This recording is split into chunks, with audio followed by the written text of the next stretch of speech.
One of the worst things to do post breakup or after you have detached from somebody else is to keep an open loop and the energy going back and forth.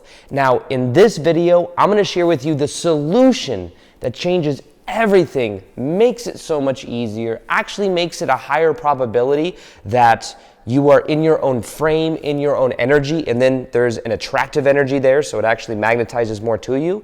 I'm gonna show you exactly what to do, how to do it, and why it is absolutely necessary as a next step.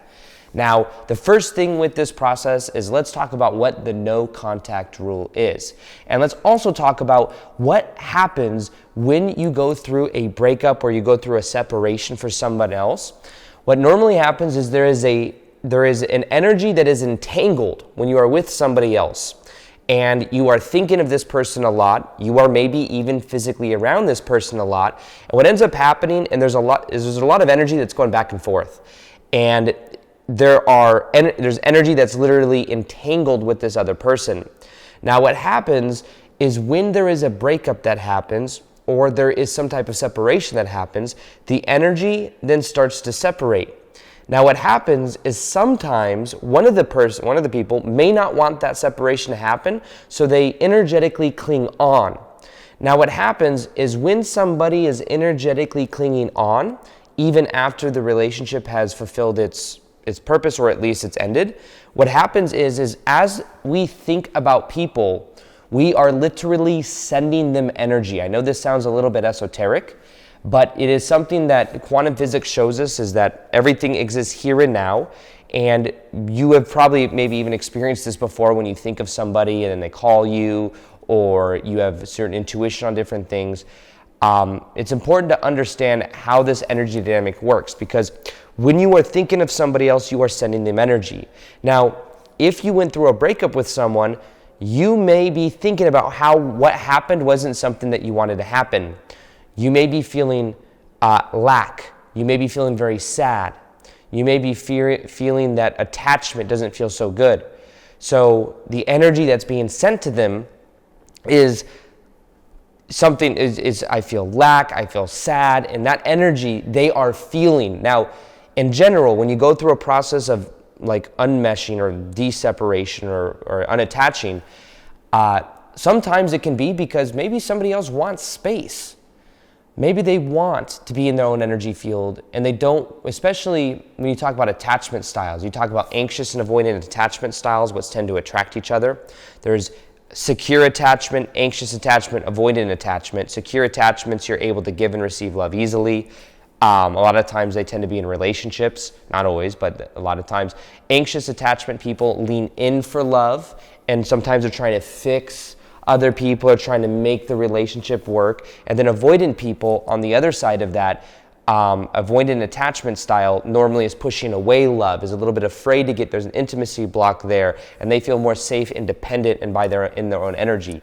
So what can happen many times is an anxious attachment style person and avoidant attachment style attract each other, and sometimes, and this can fluctuate back and forth. It's important not to get attached to the labels necessarily because I found in the past that I was anxious at times and then in different situations been more avoidant. So it's like, I think we all have some of these energies in us depending on our own emotional availability. However, you'll find that the anxious may lean in, the avoidant may kind of back up. But when it comes to this energy, sometimes, especially if this person's avoidant, they may just want space. They want space. They want to be in their own energy field. So the anxious of contacting them, checking in on them, trying to see how they're doing, and projecting energy at them, they're going to feel it and they're going to want to run away more. Now, here is the magic of this whole thing. I've seen this happen so many times. No kidding. I've seen this happen with friends. I've seen this happen in my own life. I've seen this happen with family members. It's incredible how powerful this is. But what happens is very common. Someone may go through a breakup.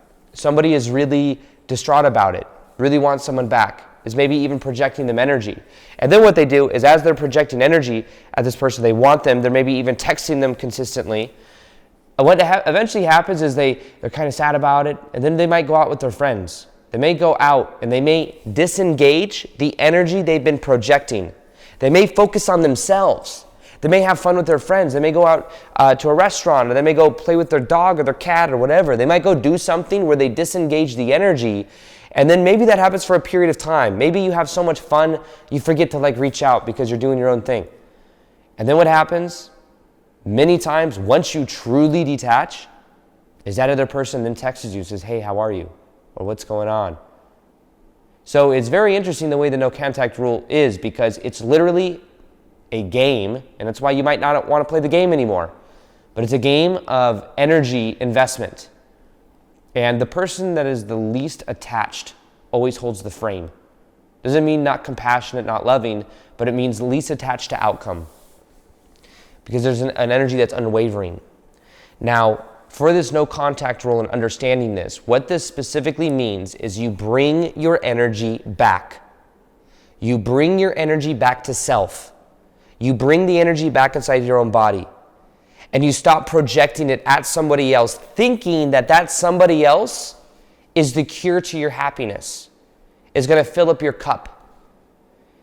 When we're growing up, we look to our parents to meet our needs many times. And if they didn't meet our needs, we'll try to find somebody else that maybe, just maybe, can meet our needs.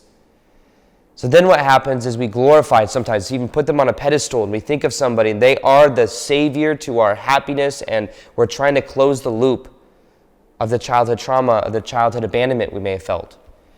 The challenge is that we put all this pressure on somebody else. They feel that pressure, and then they may want to go do their own thing, or maybe they want to break from that pressure. And what we have to realize is it's not their job to do that. We can take back our own energy, and it's like magic when you do this. When I learned about a technique called the frame technique, where I bring the energy into my hands and my feet, I would then go out in the public and notice that people respond to me very differently, just simply because I'm not projecting energy at them. Before, I would project energy at people where I would want someone else's validation. I would want someone else to say hi to me. I would want someone else's approval.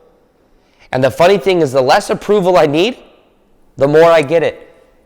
The more I'm present inside my own body, the more it's like that energy is there, of the approval or whatever, but I don't need it because I've brought my energy back. And bringing your energy back is a part of the no contact rule. The no contact rule is that if you really want to attract somebody back, one of the best things you can absolutely do is to actually let them go, to completely let them go. Now, when I say let them go, sometimes you might hear that and say, okay, I'm going to do that, Aaron. I'm going to let them go, and then they're going to come back. But if you let go to get them back, this will not work. Because it's a means to an end. You're letting them go to get them back, and it means you're not really in the energy of pulling your energy back. You're doing it to manipulate the situation. The key is to let go because you realize that maybe the relationship wasn't the most healthy. Maybe you're letting go to realize, I need to stop abandoning myself. Because that's a lot of times what we do when we have somebody else, we're trying to fix them, to fix our parent, or have them make our needs met that our parents didn't meet. And the key to this, the magic of this, is realizing that you could stop abandoning yourself for other people. You can bring your energy back and know that you are good enough the way you are. So many times I've abandoned myself. I've had trouble setting boundaries. I've said yes to things I don't want to do. I've could just tell that I would be around people that were only really around me for some type of gain or something like that. And a lot of that was just me not knowing my own sense of value and worthiness, and also feeling safe around other people that felt like they needed me. Because if I felt needed, then I felt value. So for this process, what I had to realize, I had to start checking in with myself, saying, what do I want? Who am I? Well, can I set boundaries here? Check in with myself.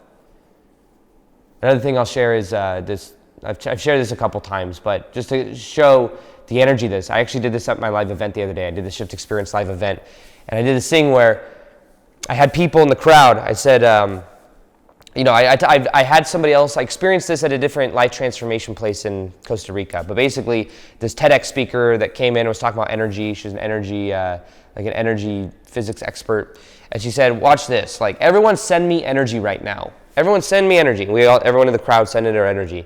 She said she felt her energy back up. She would back up. It literally was like pushing her away, repelling her. She said, "Okay, Now, people think that if you send someone energy, you're magnetizing them to you. But you should not try this. Put all the energy back in your body. Feel inside your hands and your feet. Bring it back, bring it back, bring it back. As people brought it back, she said she could feel the tug on the energy attracting to the crowd. Now that's because the energy dynamics are at play to where the more embodied you are, the more in your own frame you are, the more you stop abandoning yourself, the more you bring your energy back, the more attractive you are. However, the more you are projecting your energy out, want something from somebody else, you are diffusing your own energy, people can feel that. And as people feel that, it then repels them. It's like you're chasing a dog, and if you chase a dog, it's going to run from you. Energetically, that's the energy, that's the game it's playing. And reality is simply reflecting back the energy we're putting out. And if we're putting out the energy of like putting out that energy and sporadically scattering it, then people feel that and it repels them. But being in your own frame is one of the most magnetic things you could do. Now, something I'm going to be doing as well is a 21-day confidence challenge. This is brand new, July 1st to the 21st. Go through a process with me and thousands of others as we completely transform our confidence from the inside out. We remove fear, we remove doubt, and we learn how to really remove the blocks to us feeling self-love, so that we can either attract love or go deeper in our own relationship. So this is the 21-day confidence challenge. I'm super excited about this. There's going to be live sessions, breath work, so many different cool things. And if you want to join, now is the best time to join to get all the bonuses and lifetime access. Go to www.aarondowdy.com/confidence.